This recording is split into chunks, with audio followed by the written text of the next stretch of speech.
We're going to go right to 2 Corinthians chapter 10 and verses 3 through 6.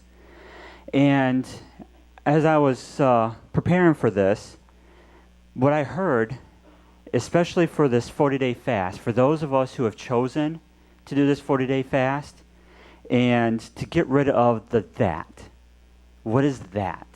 It's mindsets, it's distractions, it's whatever keeps you from seeking after that passion for the presence of God.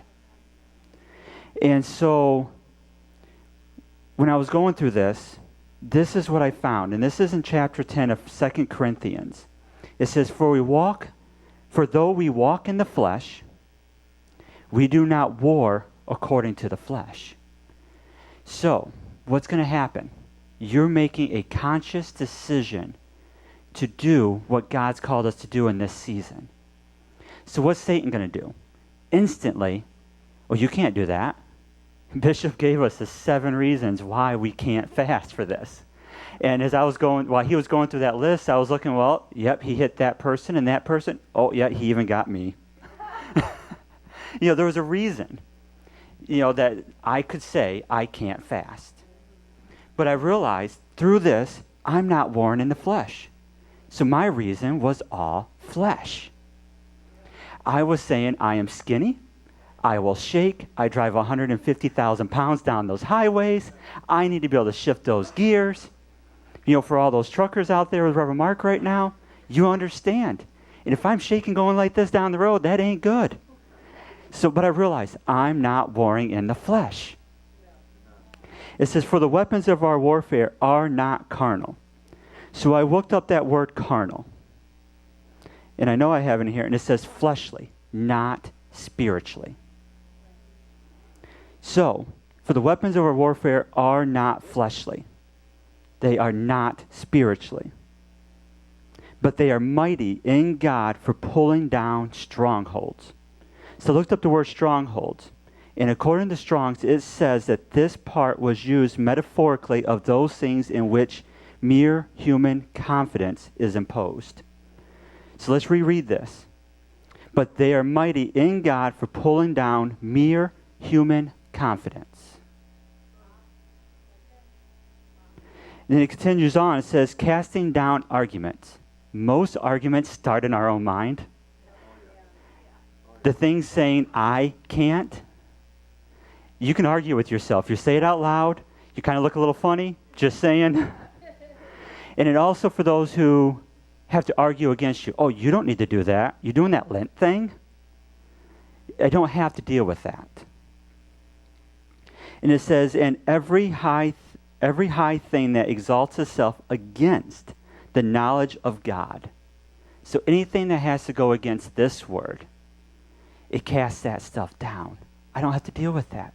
The mindsets, the 7 reasons why we don't have to do this or we can't do this. This casts that down.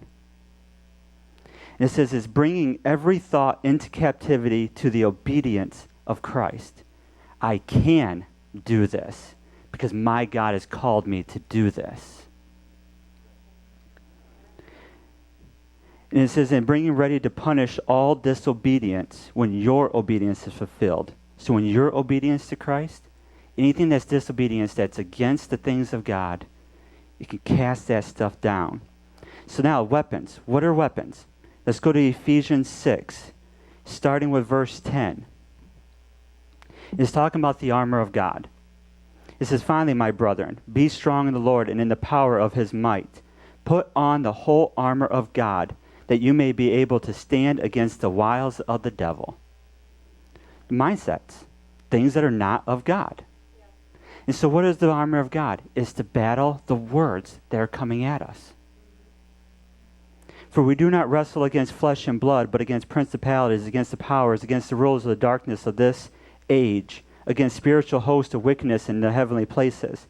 Therefore, take up the whole armor of God, that you may be able to withstand in the evil day, and having done all, to stand. Stand therefore, having girded your waist with truth, listening to the word, listening to the ministers. And I lost my place. And having put on the breastplate of righteousness, and having shod your feet with the preparation of the gospel of peace, above all, taking the shield of faith with you. You can do this. And you will be able to quench all the fiery darts of the wicked one, all those mindsets that are coming at us for this time.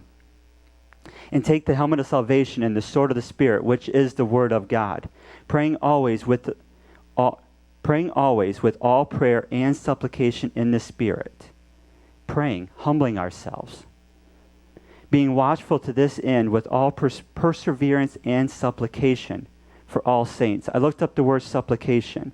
It says means praying for something in particular, according to this verse. So how many people of us are fasting and praying for something in particular?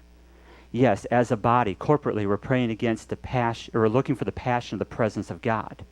So what is it in particular we're looking for our lives? And this is what really stood out to me. And for me, that utterance may be given to me that I may open my mouth boldly to make known the mysteries of the gospel. How many of us are looking to have the Spirit of God, have the presence of God, that when we speak, we're sharing the mysteries of the gospel with others? So we look at this. What does this have to do with tithes and offerings? What mindset comes against you when it comes time to give? If you're never given, what kept you from doing that? For our weapons are not flesh. God has given this instructions, given this for a reason. You know, and there are so many utterances that have come from this pulpit, whether Deacon Heath or Pastor Aaron's message just recently. What are you bringing to the table to advance this kingdom? And then Bishop's message from the Torah this week, it was all about teruma. It's offering, it's giving. So what mindset needs to be cast down? So reread those scriptures this week and grab a hold of what the real meaning of those scriptures mean. And you're not going to fight in the flesh. You know, my flesh is going to be starving at some point this 40 days. But it's just flesh. The mindset of God says, I can. So today, you can come up and give today. And so we give you praise, Father. Thank you that you have given us the armor of God. Thank you, you've given us your word. You have protected us and shielded us from those things that have come against us. But we can stand on your word. You said we can. So we give you praise for it, Father, today.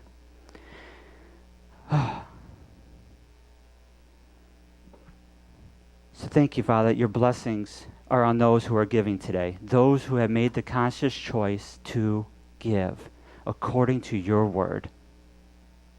And we just give you praise for that, Father. And at this time, Elder Christy has a tremendous word for us today, and we are looking forward to hearing what she has to say. So thank you again for those